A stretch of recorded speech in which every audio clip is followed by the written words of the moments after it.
Greetings, travelers, and welcome to the corner of the tavern.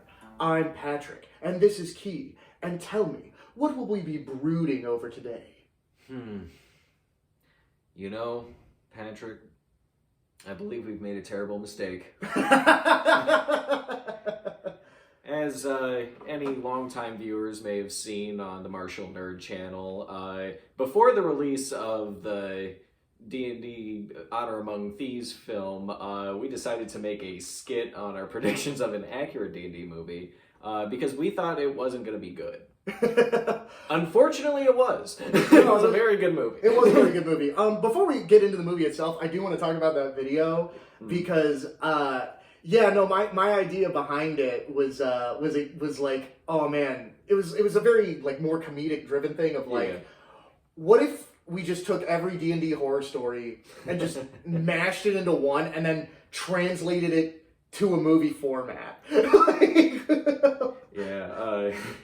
Creepy weeb and murder hobos, pretty much. Yeah. Very, like, seemingly a constant in those stories. You tend to find it a lot, Yeah. And so, and a lot of it I was just thinking was, again, like a direct translation, because normally, there's like a lot of above table talk of like, well, my character does this, and it's like, well, why would your character do this? And it's like, but that's all an internal monologue that you just don't get access to. I like the out of game solution in the video. It's pretty good. The resolution there, it strikes close to home for anybody who's played. But speaking of though, the actual movie itself, what did you think of it? Well, when we were walking into it in the theater, I remember we were a hair late going in. I forgot about that. Yeah. So we also, this is like gonna be an hour-long discussion of this movie. So if you have not seen it, please go watch it. Spoilers will be. It will be fully spoiled within the course of this podcast. So if you would like to watch it, by all means, please do. It is definitely worth your time if you enjoy D&D and or fun movies. A lot of people who've watched it know nothing about D&D, had a good time. But if you don't care about any of that, then welcome. Yeah, let's discuss the film. Yes. So, I remember we walked in and it was like his, right as the scene started where he's talking to the council. But, overall just a surprisingly good movie. There's just a lot of, like, really creative shots in there. Like, I don't think, like, any frame is just missed out on. Like, you got, like, your couple of basic ones, I suppose, but, like, they play around with that camera a lot in the film. It makes some, like, really cool shots of, like, either somebody flipping through a portal or just, like, narratively to, like, there's a scene where the main character, Edgin, like, walks into, or I should say one of the main characters of the group, walks into his home where his wife was killed, and the camera does this cool, like, upside down flip transition as he walks in, like, to show, like, how his, like, world itself is flipping upside down in this moment. Yeah. But it's just, they play around a lot. It's really cool. No, you know what? That's a really cool thing. I didn't even notice. I didn't even think about was the camera angles and stuff. But you're right. They did. They were very playful with all that kind of stuff. I didn't even that's stuff that I didn't even notice personally. And that reminds me of like a saying I've heard before, where it is like you know how a movie has like a good editor is when you don't fucking notice it. So no, it was I was very pleasantly surprised with the whole movie personally. Oh yeah, the whole cast seemed to just be having a blast with each other. Like, nobody out of them like was really dragging their heels, and like I was like, man, this fucking character again. But no, like everybody was just a great time. Something I personally really liked about the movie is their insistence on using practical effects when they could. Like I think every single time a race pops up in there that like isn't like a human or an elf, is just actually played by like an actor in like full like puppeteered like practical costume effect, and I'm just a sucker for that personally. So I thought it was really cool. No, so another reason, like, just going into why I personally thought it might be bad is because, so I heard these rumors. I don't know how substantial they were or whatever, but that the screenplay was originally just something else, and they were like, and the studio was like, no, it has to be D&D because D&D's in right now, and it was like adapted from something completely different. Really? Yes, that's what I heard, but like but that's just it. I never heard like anybody confirm that, and I've never heard like, but you know how like stuff like that'll travel like wildfire, and everybody will be like, it's true. Yeah. I heard the director say it himself. I was there. I was the camera. Yeah. I heard him say, oh boy, is this movie gonna be terrible because it sucks so fucking bad. I heard it. Like, you know, and it's just like, you know, the whole studio stood up and clapped. The whole studio. So, they were all like, somebody said it. No, but so there was just like a lot of negative buzz going around, and like before the movie even came out, and I think that was also during a time where like we were sort of in a good movie drought. Correct me if I'm wrong. Yeah, it was getting rough. There was a lot that went into I think why the movie flopped in the box office, unfortunately, and like his like. Rewind time. Mario was coming out the same weekend. Oh, the Mario movie released at the same time. So if anybody was going to like a family movie, that's a bigger brand name. You're probably going to go see that. If you got your kids with you, you're probably not going to go see the D&D movie unless your family's really into that. In which case, personally, having seen both, I think the D&D movie's better. But at the time, Wizards of the Coast was also really pissing off fans. Like there was kind of like a boycott of D&D going on. You're right, there was that. And then also on top of that, like, you know, as much as we're getting further and further away from that stereotype, you cannot deny that there is still the stereotype of like D&D. Isn't that thing that the antisocial nerds play in the basement and make the silly voices? Yeah. Like I think like, I mean, they're right, but yeah, right? but it's fun. It is. I am the nerd. Yeah. But I think that like, you know, it's definitely like even just a few years ago when the movie was released, like that was still again like a stereotype that was still very prevalent, even though it was getting bigger due to things like Stranger Things having Dungeons and Dragons in it, and like just a lot of. Yeah, Stranger Things really took off on people actually getting into D&D. But back to the movie itself, were there any sort of criticisms that you had with it personally?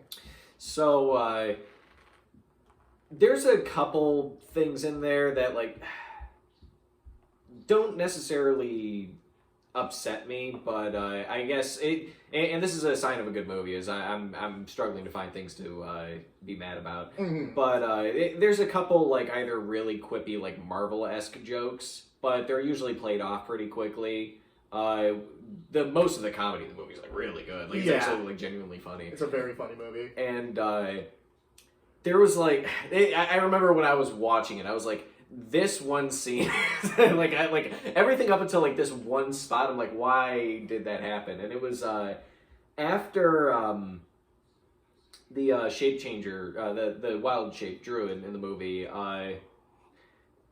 breaks into the like vault, and she's like sneaking out to the docks. She's doing it like in her like normal tiefling form.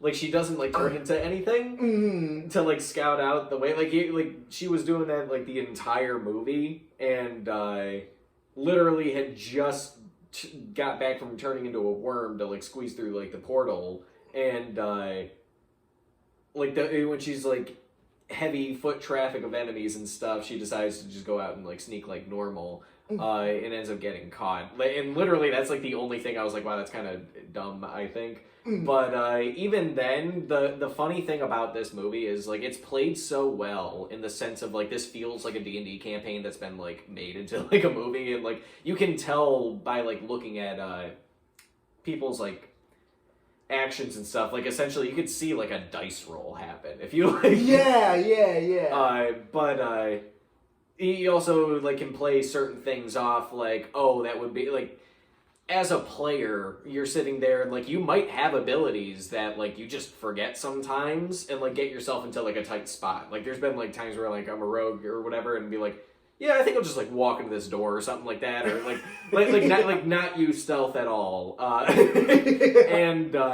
So, yeah, it's just, like, anything you can, like, really play it off, like, oh, it was like the character forgot about an ability or something like that. And it can generally, like, be played off that way, but it's really few and far between in the movie. It's pretty good. Speaking of character abilities that that took place in the movie, there was one, and I remember I even brought this up to you. I don't know if we talked about it like in the theater or after we left, but I brought it up. I said I as a D&D player understood exactly what happened. I don't think anybody who has doesn't have any knowledge of Dungeons and Dragons would understand this. Mm-hmm. Like you might understand it conceptually, but you'd still be like, why did that happen? And that's the scene where the druid is shifted into a fly, and she's like, scouting out the area, and then the witch is like, wait, there's magic here, and then she points and screeches right at the druid wild shaped into a fly.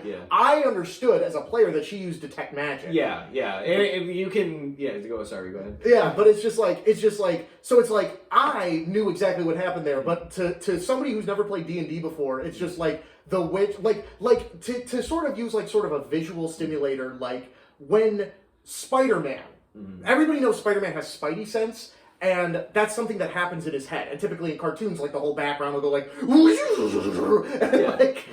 to let us know that he's saying something. But obviously they can't do that in the live action movies. But what we see is Spider-Man, his eyes will go wide, or time will slow down for a second. We'll get a visual indicator that his Spidey sense is going off. We didn't get anything like that for this witch using detect magic. And I think that she should have had something like that, because she just literally goes, wait. It's just like, how did that happen? See, the thing is I can see where you're coming from, but personally, I think there are a couple really cool scenes in the movie like that, where it's like, oh, you're seeing a visual representation of what these spells or conditions and stuff would look like if it was applied to something going on in front of you. Mm-hmm. So that, oh, she's got detect magic and she senses the wild shape and freaks out. But for somebody who doesn't know anything about D&D, if they were watching that, they might be a bit confused. But if you're I think the movie lends itself enough to where it's her character is built up. The evil sorceress, the Red Witch in the film, she's built up enough to where it's oh, she's got very mysterious and powerful magic.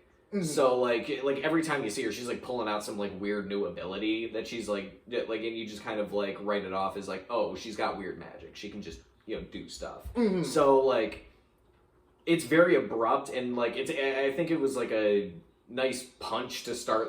It was going from, oh, this is a joking discussion and whatever, and this fly is following him around, literally fly on the wall to figure out the information, until as soon as the witch points and screams, that's it. It's going into the action. Now it's just this big chase scene, one take of her shifting and moving through the halls and flying through the sky and all this kind of stuff. She's I think it was a nice punch to start that action off. Mm-hmm. As a very abrupt break.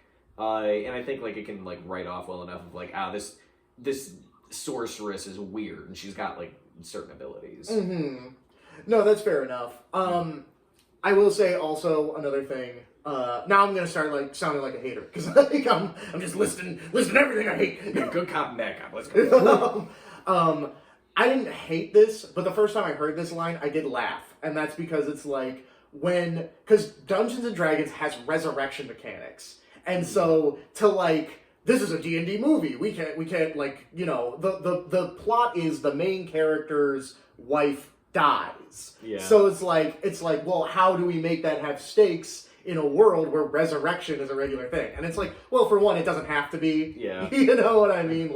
Resurrection, well, first of all, it doesn't have to be, but second of all, resurrection is incredibly powerful magic. Mm-hmm. So I don't even think it necessarily needs to be something that's off limits entirely, because the main character just keeps going on about like his wife was killed by a red wizard's blade. And as we all know, yeah, you can't be revived from a red wizard's blade. No matter what, okay? So you in the crowd there thinking that all I have to do is steal a diamond worth 5,000 gold and take it to a cleric. Yes, you in the audience there. That will not work. Don't even think about posting that in your review of this movie. is like how I, as an audience viewer, felt in that moment personally. Yeah, all right, here I guess we're doing good cop, bad cop. I'm gonna defend this. Go on. All right, I'm gonna defend it a little bit. Yeah. All right. Again, I can see where you're coming from, and it does feel a bit contrived, right? Because it's like, oh yeah, because that's just it. It's a resurrection spell. Like it's gonna be kind of hard to come by. Yes. Like not many people are gonna know this thing. But I guess like the way it uses it, and like they really lean into the fact of, oh, it's a red wizard's blade. You can't resurrect her. She's dead. You need this one tablet. Yeah, this is the one thing. he needs this one specific thing to bring his wife back. It's the MacGuffin of the movie, and so it's like he has like he's locked into a corner. He puts everything on the line. He has to leave his daughter to go get this thing to help bring his like family back together, or at least as he perceives it at the time. And it's like it just pays homage, I guess. The way I viewed it, like when it was talking about the resurrection stuff in the movie, is just the same way I was seeing like a multitude of things going off in the movie, like in the background of just like, oh, these things exist. This is D&D. Like, obviously, anybody who has played it knows about these things, and that would bring up a question like, oh, his wife's dead. Why doesn't he? Or like, because that's just it. He goes on to be like a thief, so he's like constantly stealing all this jewelry and stuff. Like, you would think he might earn enough to be able to buy this thing. Like, even when he goes to get the tablet, he's saying, oh, this is our last job. We have enough money. Mm-hmm. Like, this is the last job we're going to go do, and it's specifically to get that tablet of resurrection. And so, like, at that point, like, he would have enough money to resurrect her if it wasn't for the fact that it's a red wizard blade. Yeah. So it's just like I guess that just helps like box in like that sense of urgency. Like, oh, the one thing I need to bring her back. Like, there is a chance because I haven't had one. Mm-hmm. And again, a bit contrived, but I think it works for what it is. Mm-hmm. Yeah, no, it's just like, and maybe I wouldn't have even felt that way about it if they didn't harp on it. They did. Yeah, they kept bringing that up. Yeah. And as we all know, you cannot resurrect somebody if they've been killed by a red wizard's blade. Yeah. There's a lot of red wizards in this movie. But one of the things that we were joking about, like even during the movie while it was going off, was the paladin character being a DMPC. Yeah, it's very blatant. It's really funny. Because like they're, first of all, they're like driven to this character. Oh yeah. They're like everybody you need to talk to this guy. And then not only like, it's like, oh, well, we need the magic item from you. Oh, well, I don't have it. But I'm more than willing to come with you to go get it. And so they go, and they follow him, and he explains, like, this super elaborate puzzle that they have to do that they ruin immediately, and he's fucking angry. Yeah. Like, he's the only one that's really pissed off. Like, everybody else is kind of like, oh, well, let's look for another solution. He's just like, He's not even trying to look for another solution. He's just pissed. And then they're like cornered by like 10 dudes. And then they're all like, well, let's get ready to fight. And he's like, you cannot kill what is undead. I will fight all of these guys. Yeah, just like completely wipes them all out. Yeah, he wipes the floor with them. It's not even a challenge. And then immediately after, he's like, we need to run. And it's like, well, why are we running? Oh, because you cannot kill what is undead. So fighting them was a waste of time. Yeah. But at the same time, oh, but he's cool though. Yeah, all the players still had to sit there and watch this go down. Well, what's funny is I actually like how they play into this character in the first place, because it's one of those like times in the movie where like you're seeing like the dice roll or whatever happen, and it seems like everybody in the party like passed the check so they know who this guy is. Like it's like, oh yeah, actually I've heard tale of him, or oh my clan's heard of this, or blah blah blah. Like everybody knows him to some extent, which helps also feed into the fact that he's apparently this famous paladin adventurer. Yeah. But yeah, no, it is like really blatant how much of a DM NPC he is. Yeah. And then there's that one moment where they're like where they're running away from the dragon, and like it looks like one of them's about to die, but don't worry, because he comes in on screen and stabs it in the mouth and saves your character, and then like yeah, once they finally like the way I envisioned it anyway that I thought was really funny is like because they break once they escape the dragon's lair and get the item and stuff like that, and then everybody like sits down and they're like, dude, we don't like this character. If he doesn't leave by next session, we all quit. Because immediately right after that, they all like are on the beach and he's like, well, I have to go now, and then everybody's like. And then, like, the DM, like, takes control of their characters and all says, what? Why do you have to go? You're so good at everything. No, but it's not my adventure. And then the players are like, whatever, at least he's gone now. Yeah, no, it is pretty good. Yeah, and then, like, every time, like, something was going on, he was, like, giving, like, a lore dump on it. like, the DM was just explaining, oh, these are intellect devourers. Yeah. I remember on a personal note, I remember you were a little disappointed that, like, Menzo Berenzin was, like, simply, like, a single panning shot, and then you just... Oh, I don't think it didn't even show up in the movie. Yeah, didn't it? I thought, like, we got a single panning shot when they entered the Underdark, and then the Intellect Devourers came, and then they did the joke where they were like, oh, they're too stupid to be eaten by the Intellect Devourers, and then they just moved on. Oh, I must have missed that. I didn't even... It was one shot. It was one shot. Yeah, because I remember, like, they being on the ledge and all that. I didn't realize it was Menzo Berenzin. Some I actually did really... think was kind of neat though about like some of the background stuff they kind of played at of like people who knew about like the lore or like the game and enjoy it and all that is again the part with the DM NPC player. He like when he's explaining the puzzle, he's like, oh, it was a bridge built by gnomes in this like city and all that, and you can write it off as like, oh yeah, okay, just like gnome bridge down here, whatever. But if you like know about the Underdark, the mention of gnomes is like, oh, there's Sphere of Neblin. Like it's the great, or it's like the deep gnomes down there. Mm. So it's like a very specific, like, oh, this is one of their old cities kind of thing, and it's like a neat little like nod to that without expressly getting into it. Mm-hmm. Like it just kind of like is like a real quick like side off, like, oh yeah, this is a gnome city that they like tricked their bridge or whatever, so it's trapped and you gotta like step in a certain way. I loved the inclusion of personally. This is where the movie started to feel like real D&D to me. Mm-hmm. And by that I mean like on a personal note, not just like the lore, the setting. Like it started to feel like an actual game of Dungeons and Dragons is when the hither thither staff got introduced, because it was literally the fucking gun from Portal, and it's just like, yeah, that's the most D&D shit ever. Yeah, and they really play around with that thing in the movie. Like that plays a big role in like leading into the like third arc or whatever. Third act.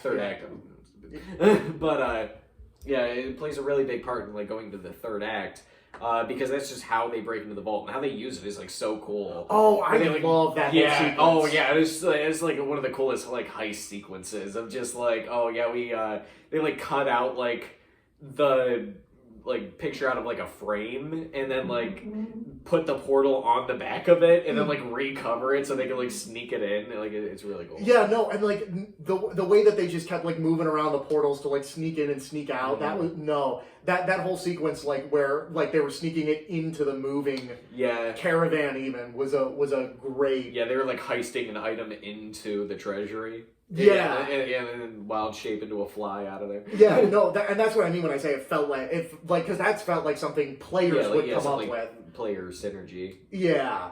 Like, what did you real quick on the dragon? Going back to that for a second, what did you think of? Because I guess that's like an actual dragon in D&D lore, the big fat dragon. Oh, what did you think of him personally?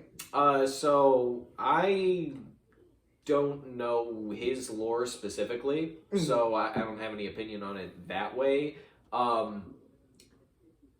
As far as how it works in the movie, like, I get like the movie itself. It's like a comedy. It's whatever. It's but it is a family adventure movie, so you're gonna want to keep kids entertained and all that. So having a big like dragon chase sequence in like the middle of the Underdark, like it's gonna be cool. They're gonna watch it. It's a big spectacle. It's a big fat dragon flopping around all over the place. It's funny, but so I can see it like that way playing in, but they also still utilize it kind of well in like their character development, because I one scene I like for it is how they like eventually escape it in the end is when they're like boxed in, yeah, and it's like breathing all that gas in there, and like you can see like Edgins is like throughout the movie, like, yeah, he's making these like plans and stuff, and like he's half joking around, like he's kind of playing things off the cuff, but then like when like shit's getting real, like he can like effectively step up as like a leader. Like he knows what he's like talking about, like, oh, everybody go under, you light your finger, we're gonna like blow it up. Like he knows how to like utilize like the party around him to help like solve a problem. I think it's pretty interesting. No, for sure. I was just gonna say I do like that it's a big fat dragon. That's true. Yeah, I just like that around. Yeah, I just like that he was a big heckin' chunker. Yeah. I thought that. But also I did want to say, because I thought this as I was watching it. So the dragon appears after they're being chased by those undead people that the paladin wasted 10 minutes of screen time killing. Which also was, if we were to, again, think of it as a D&D table, would have been 20 minutes of just watching the DM roll dice by himself. Yeah. Please, God, get him out of here. But he was a fun character, though. I did enjoy him. No. No, it was a great character. I'm just saying, if we look at it from a party perspective. from a metagame perspective, it's like, oh my god, dude. Like, I wasted my Saturday on this. And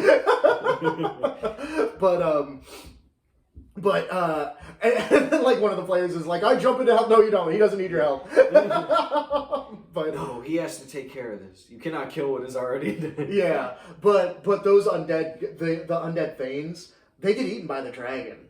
Yeah, that's how they take care of them. No, because like they're like, oh, this is an issue that we're actually having. We need to get him out of here. And they're like, oh well, the dragon shows up, eats them. Now it's one enemy they're focused on running away from. Yes, but I was just thinking about it from the perspective of like they are still alive in there because they can't die. That is also true. So they're just in this living hell of constantly being digested by this dragon until hopefully, I guess, one day he shits them out. Who knows how long that'll take. Yeah. Like, he retains a lot. Yeah, so it's just like what, and like, do their bodies like just get broken down and like their souls are trapped in there? Like what is the deal? What is going to happen to them?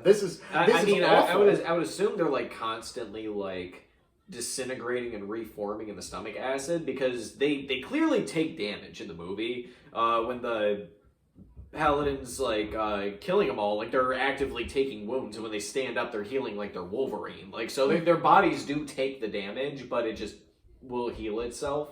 So like if they're just sitting there being digested, then like they're just reforming as fast as they're like disintegrating, I guess. Yeah, I just, it's something that I thought about even while I was watching it. I was like, I cannot imagine a worse fate than being immortal and then being eaten by something. Yeah. Never wish for immortality, kids. It's a bad decision. Honestly, because I heard like this thing before where it's like, if you are immortal, there is a 100% certainty that you will end up trapped at some point. Yes. Here's a question I do have. What did you think of you said his name was Edgin? Yes. What did you think of his character arc?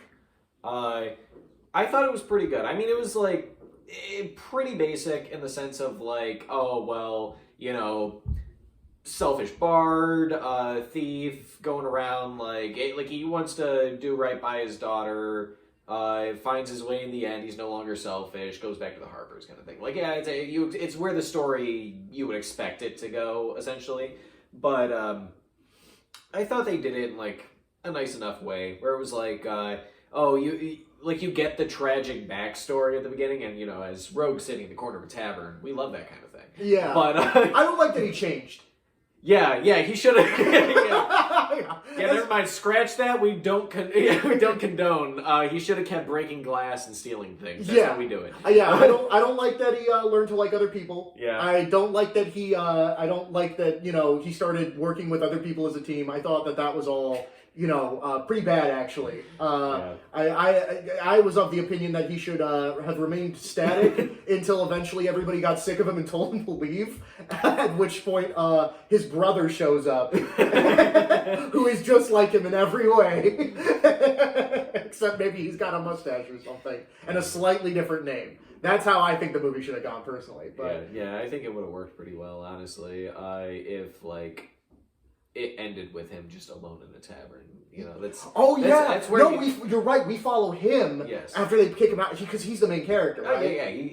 He's the rogue. He's the main character. Yeah. So when they're like, "We're sick of you. You gotta leave." Like we don't stick with everybody else. Yeah, they go on and complete like the story, and like the last 30 minutes of the movie is just him sitting there having drinks.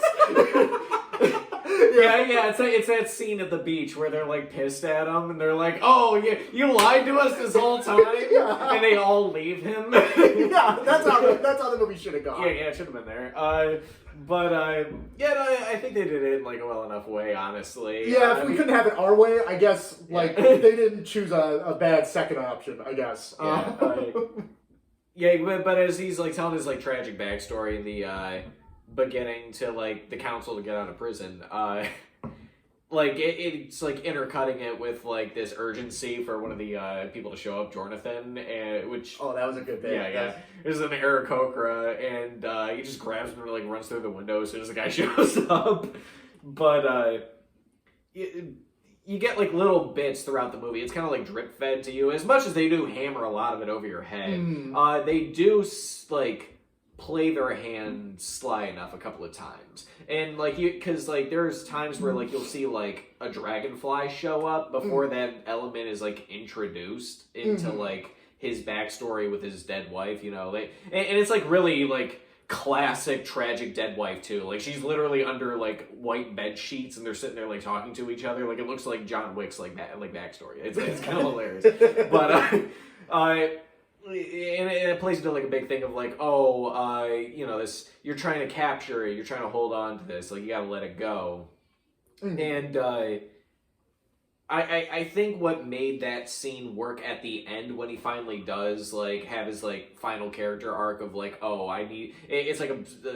he doesn't realize he needs to let his wife go this entire time instead of fighting for it to continue. And when it becomes a choice between her and Olga in the movie, his best friend, who has been actively his daughter's mom this entire time because she was there to raise her, he decides this is the family that we have, this is the one we want. And I think what would have killed that scene, and I'm glad they did not do it, was because they show a dragonfly shows up, and it's okay, that helps feed back to when that scene had played before about when you find out what this dragonfly is and what she had said, and then it flashes her standing by the window, and I think if they left it at just the dragonfly, that would have been fine.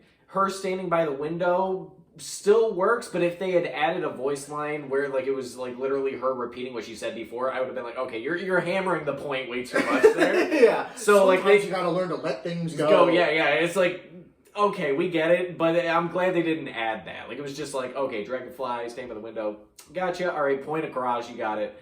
But it was nice though. What I do I'm gonna jump into this a little bit because I didn't mention his friend Olga in the movie. I really like the fact that they don't try and force some relationship in between them. Yeah, they are just straight up friends the entire time. That's their thing. They joke around that situation with other people. Here's a drink for you, and what does your wife want? And it's ew, no, she's not my wife. They're just friends, and it's played straight like that the entire time, and I thought it was fun. They didn't try and there was no forced romance in there. Yeah. And in fact, I was gonna say I like the fact that sort of he's like learning like two separate things at the same time, and they converge in the one moment at the end of his character arc, because he's learning to both like let his wife go, but also that again Olga is the true mother of his daughter. When he's like and you know they sort of set that line up when he said like when he was talking to what he thought was his daughter at the time, he said, admittedly, I wasn't trying to bring back your mom, I was trying to bring back my wife. You know what I mean? And so they set that up, and again, like, so his character arc is, like, that's what I like about it, is that it's, like, multifaceted, and then it collides into one singular moment at the end of the movie. Yeah. So that's what I think is, like, really good about it.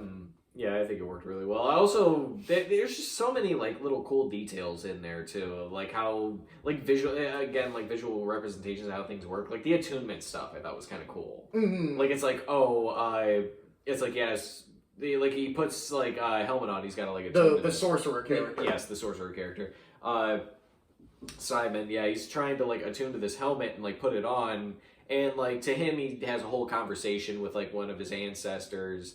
And, like, that's, like, his representation of, like, trying to attune to this. But to the outside world, it's like, as soon as he puts it on, it, like, flies off and he goes, like, flying because the guy doesn't want to talk to him. Oh, yeah, no, I loved that. Like, how it was, like, different perspectives going on. Honestly, I think, out of the characters in the movie, Simon is one of my favorite, if not my favorite character. I really liked his arc a bit because, you again, representation of spells happening. He's a sorcerer who is bad at sorcery because he's not confident, and that gives like a sorcerer's spellcasting modifier is their charisma.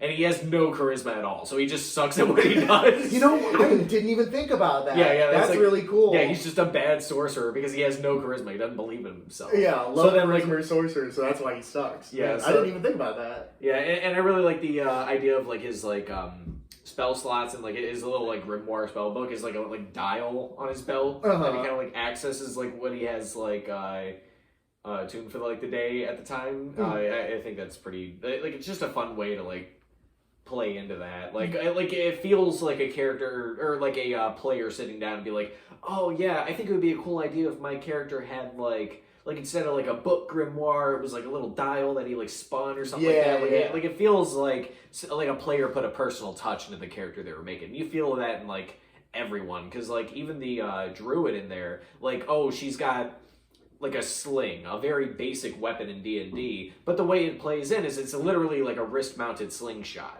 And she like pulls stuff off of. Like it's just like, yeah, it's a sling functionally, like it's a slingshot, but it's just built in a certain way because it fits her character. One of my favorite moment with her is when they're in the Huntsman games. Is that what it was called? The champion games at the end. The tournament, the Harry Potter Triwizard Cup at the end of the movie. The Highland Games. Yeah, the Highland Games. And they're like, oh, we have to escape. Which, by the way, also just in that whole scene, I do love the reference to the animated 80s, Dungeons and Dragons characters. Yeah, there's a lot of like background stuff in there. It's really cool. That's like one of those cool like standout ones that, like pop up. On a personal note, real quick before I get into this, just because I thought about it, because I think this was the only time one showed up. Very few dwarves. I think one dwarf in the whole movie. Yeah, that is true. Yeah, it was like the one Gimli look-alike, like right at the end, or like in the tournament bit where because they got a like displacer beast chasing them through there, which I thought was really cool that they just decided to bring those in, because you don't really see those around. So it was a pretty cool shot. But it's like one dwarf.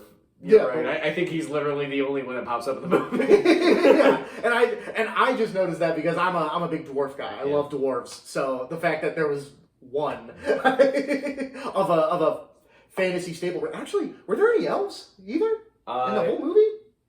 Now that I think about it, just because some might have popped up in the background. I mean, Simon's a half elf. Oh, you're right. I totally forgot that. Yeah. Just because I was just thinking about it, and I was like, were there any core races like just kind of showing up? Yeah. But That aside, I loved that moment where the druid, thinks of the way to get out by like diving into the slime pit and then immediately turning into a snake and slithering out. Yeah, because she's like poking like through the other side of the ooze. The one thing I had to do like a little bit of a suspension of disbelief on is that would have chopped her fucking finger off. Because the way the things slide down. Because the square is perfectly shaped to the pillar, yeah, and her one finger was sticking out to make the hole, so that would have sliced it off like that, which would have been a little bit dark for the movie. Like, I think it would have been sacrifice. I was gonna say, I think it would be worth the sacrifice. I think that would have made a lot of sense to do. Even like you'd be like, okay, like you know that and you'd accept it because otherwise you die. Yeah. But at the same time, like again, like. Little bit dark for the movie if yeah, the kids might not want to see that. Yeah, the character gets her finger chopped off and everybody's like, oh my god, and she's like, it's fine, we'll get it healed later or something. No, it was a red wizard's block. You can't come back. You can't heal it. It was a red wizard's block. Yeah, everything they make has that property to it. Speaking of the red wizard, what did you think of the final fight at the end of the movie? Oh, that was really fun. Yeah, that was a cool time. I like how everybody kind of like had their little go around at it. And I like how it was like, again, Simon. I really like his character in there. Like as soon as he essentially like levels up, like when he like attunes to the helmet. Because, like, he just starts, like, using his magic. Yeah. Like, in ways that he hadn't before. Because before that, it was all, like, cheap tricks and stuff like that. And, like, throughout the movie, it's told, like, oh, you have this. Like, you know how to do these spells. It just takes a push to get there. So when he finally accepts that and gets there, levels up, gets his charisma bonus up and all that, he starts, like, slinging spells. And I think it's kind of funny that he can, like, go toe-to-toe with, like, like a red wizard, but like it works for like the climax of the movie. But yeah, no, it was just like really fun, like back and forth action where it just shows off like everybody's like personal skills and like how they fight. Like Edgin like is being chased by like this reanimated like stone dragon, and he like uses a tarp to like blind it essentially because he's not fighting that thing. Like he can't do nothing to it. All he's got is his what's called is the loot. Yeah. So like he's like playing around and like trying to like outwit it kind of because that's what he has. So it kind of like showcases what everybody's like talents are. Like everybody kind of gets their licks in the way that they can do it as a character. No, I thought that was like a very appropriate like sort of final climactic battle. I thought it was sick as fuck. And then I do like really like how it ended with them outwitting the main. Yeah, I personally am like a big fan of like when the heroes win due to their wits and not just because I was stronger than you. You died. Like... Yeah, no, it's like she goes to use her time stop, which was it was an ability of hers that got them captured in the first place in the beginning of the movie. So it was like something she already had established and something that Simon was known to not be able to like stop. So they kind of like play that into the background of like, oh, he's trying to stop it again, but it's not working, and everybody's like frozen in this time stop, and she's doing her whole like villain monologue, and then they like reveal that like, oh no, we're just fucking with you. Yeah. It's just like beat the shit out of her. You get the owlbear come in and just start slamming her into the ground. It's just like it's a fun way, like you said, like, oh, we outsmarted you. Like, yeah, they beat the shit out of her. Like, throw her in the wall. Yeah, but that's how they like facilitate that. Yeah. And I like, again, it's like almost like the DM just describing how hard you killed this person. Yeah. Because like it's like, oh yeah, I take her out and I like slam her a few times and it's like, okay, and then just like throw her to the wall and some fucking rubble falls down and hits her. Like she gets like Family Guy killed. It's kind of funny. Yeah, it was as brutal as they could make it without her making like, oh, I just fucking rip her now. No, it was what did you think of I guess I don't know if he's like the primary or secondary antagonist. Forge Fitzgerald. Yeah, the deuter agonist, I guess it would be. Yeah. Because it was like they like share the role, but Forge is a pretty fun character. He's just a rat the entire time, and like the movie does like establish that fact. And like they even harp on the fact that he's always constantly trying to be like very like almost like Professor Lockhart charming, and it's just not working.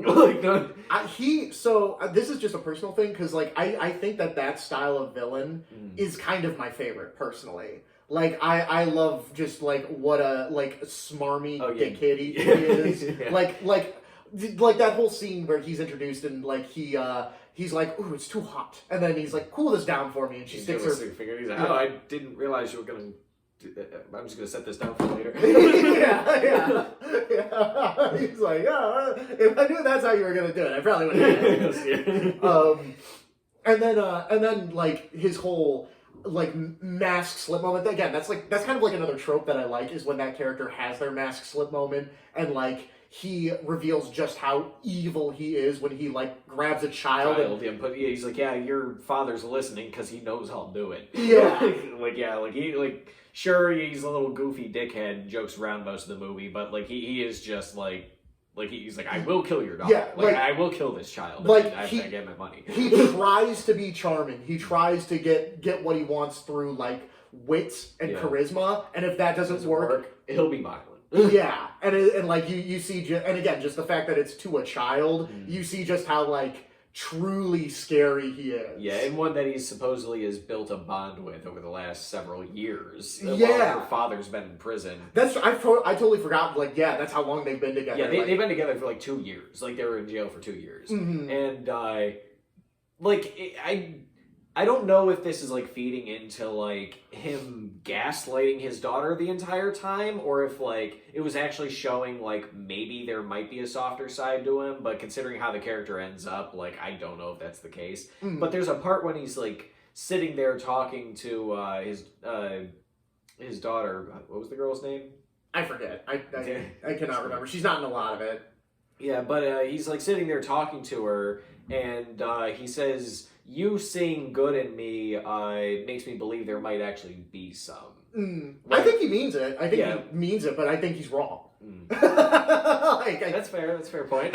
Like I genuinely think he's like maybe I am a good person. Maybe I am changing. Like and it's just no. Yeah, he's like no. I will put a knife to your throat if it gets me my money. Yeah, like he is evil down to his core. And also I think he's kind of like I love narrative foils. I love like the fact that like he's like a dark reflection of our hero. Yeah. Because he's the exact same way, but the difference is that he actually doesn't give a shit about the people around him. Yeah. I guess that is true. They use a really good foil for him in that sense because he's like, oh, who he could have been if.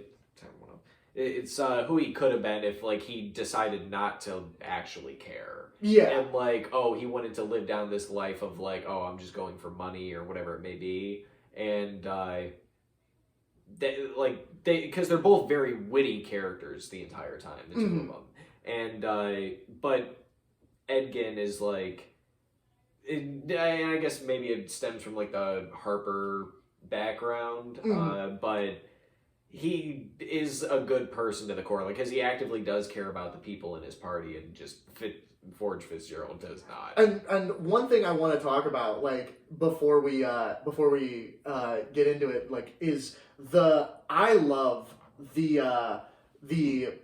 ending because it's like, oh, you know, he tries the exact same plan. Oh yeah. It fails because I'm sorry, Edgin uses it, so they plan against it. But he had the same exact idea, you know, just again to show that they're like they're exactly the same. Just their moral compass is the only thing. Yeah. And again, another moment that shows that is on Edgin's side when he keeps his Harper promise and returns the money to the people like he promised the Paladin. Yeah, that is true. Where Forge would never have done that. Oh yeah. Forge literally almost killed a kid for it. Yeah. Yeah, which is also a funny scene, which I did like how they do that because it's like, oh, here's the big bad, right? Where she's calling down this like red storm to turn everybody into like these soulless zombies and whatnot. And not only does he keep his promise of giving them back the gold, but it helps lead them out of the danger zone without them even realizing it, because they like use that hither thither staff to put a portal on this like blimp or hot air balloon to just start like raining gold down in the streets to like draw everybody away. Yeah, and it like leaves it open to, oh, now we can have our final conflict between like the main villain and the people without like their like they save the day, but they still have to beat the villain. But that actually saying that reminded me of a point I wanted to make earlier about the hither thither staff. What is that? Is when he first like calls it out, like when they're in the Underdark and she's like pulling it out of her bag, he's like, oh, it's a hither thither staff. It's got a range of 500 meters. But then they just start like they start using this thing like it's got no range limit on it, because it's like, oh yeah, we're gonna sneak this active portal into the vault, and then we're just gonna be some indiscriminate amount of like space away and just still be able to like activate the portal through that. Or like when they're in a boat, this thing's like flying up in the sky. Like I'm pretty sure that's a far enough distance it might be out of range. Yeah, I was gonna say, even if you wanted to make the argument that it's like, okay, like it's the firing range and that the portals stay forever. That final scene definitely pushes the limits of the range. So I'm sure that was probably like I've never used the hither thither staff in a D&D campaign, so I don't know the stats on it. And so I'm sure stat wise it does probably say like, oh, it has a range of 500 meters, and they mention that for the sake of it being, oh, this is a D&D artifact. But like you could have just not mentioned it. You'd be like, oh, this is a hither thither staff, and then just demonstrate that it's a portal gun essentially, and then let things play out past that. Like it's suspension of disbelief past that. But like when you like specifically say like, oh, it's got a range of 500 meters, and then just neglect that for most of the time you're using it, just seems kind of funny. But they do use it very creatively, and it is really cool. No, it would be funny if they did that for like everything they took from Dungeons and Dragons, like we'll have to pass Baldur's Gate, which has a long history. They just read out everything. Like everything like that is specifically D&D related. They have to explain in great detail. But as for I wanted to say something else about Forge, and that's just again like going into how evil he is. He doesn't even need the Tablet of Undying. Oh yeah. Like there is literally no purpose to him keeping that because he's not even using it. Oh yeah, he doesn't need it. Actually, unless he intends for somebody to use it on him, because he is working with a red wizard. And if he was killed, he might have like something, because he's a very smart but slimy guy. He's probably got somebody in the backup like, oh, in case of my death, use this. Because that's probably the only way I'll be able to be brought back. That's actually a good point. I didn't even think about that because I was just thinking about him keeping it. That just spawned on me right now because I had the same thing. I was like, oh yeah, why would he keep that? That might be the reason. I thought it was just to show how evil he was in the sense of like. Here's this artifact that I'm not even going to use. It is of no use to me. It only is of use to you. I'm not going to give it to you. I'm just going to keep it for myself because I want it. Yeah, just I don't like you. Yeah. And also I have your daughter. No, but I do think he likes them. And that's again, I think that's playing into like the sociopathicness of his character is like like when he like hugs them and he's like, "Oh, it's so good to see you." I think he means it. Yeah, it's like a cognitive dissonance. Yeah. He's like, "Oh, these are my cherished companions. That doesn't mean I won't backstab them." Yeah, exactly. Like after like he hugs him and whatnot, and like goes to send him away, like he sends him off to be killed. Like he sends them to like their execution. But like he does greet them with a hug or like that. Like he watches over his daughter for 2 years and gaslights her and all this. Yeah. But at the same so he kind of half cares, and then but when push comes to shove, he shows that he is willing to kill. Yeah, he cares about himself more than anybody else. But I don't think that I think again, I think it's more like he's not lying. He's just kind of crazy. Mm-hmm. You know what I mean? He's like a sociopathic narcissist, and so he thinks he cares about these people, but at the same time, like you said, he won't hesitate to fuck them up. Like, you know, and so it's just like I think that he and that's what I think. I think he's like a really good villain. I think that's what. He's a very fun villain. Yeah, he's a really good one. And like you said, like it is a good like foil to like the hero thing, like because you said like they are very much the same person, just two opposite sides. Yeah, they're the same person, just with one thing that separates them, that makes like one a hero and the other a villain. You know what I mean? And I think that I genuinely like think that the movie is carried by its characters and the actors' charisma. Oh yeah, no, as I said, they're having a lot of fun when they're making this. You could tell it was like the writing staff, the directing, like all that, like everybody involved with the making of it. You could tell really cares about D&D as a property. It probably plays it all the time based off what you see in the movie, and then like the actors in the cast themselves are just having a blast with everything going on. Like they're taking it seriously. Like they're not like they're not like they're like, oh, this is beneath me, you know. Like no, they're playing the roles straight, but they're just having a great time doing it. And it's just really fun. Like it's just a fun watch. Like you sit down and you're having a good time with it. Do you think there's going to be a sequel? So the thing is, it is very unfortunate. Because of how bad it flopped at the box office the first time round, they have said that they are not doing a sequel, and if they do, it will have way less of a budget. That's unfortunate. It is really unfortunate. It is a terrible shame, because I would have loved to see another... And I think that's not even fair, because if you remember, every blockbuster that came out within like that year flopped. Yeah.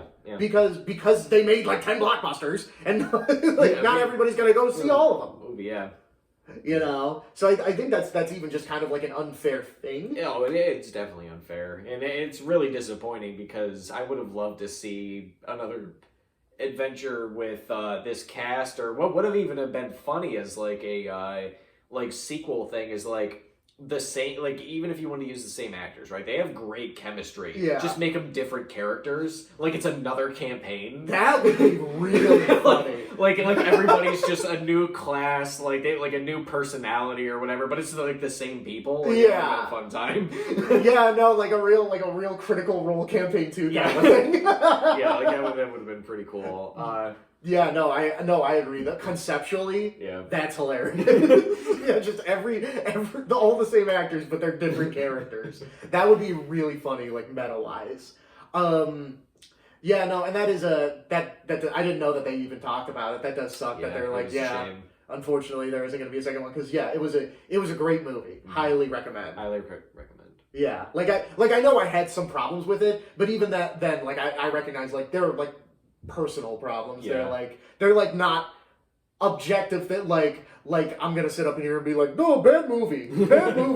I did not like when this happened. Bad movie. Yeah, I didn't like that he resolved his family issues at the end and grew to be a better person. That's really immature of him. Yeah. Fuck that guy. Yeah, fuck that guy. Bad movie. 0 out of 10. Wouldn't recommend actually, now that I think about it. Maybe we might have an adventure of our own. Maybe we should get out of the corner of the tavern. That sounds like a great idea. Yeah, maybe we should flag down that party over there. Yeah. So we're going to get going, but we will be back next week here at the corner of the tavern.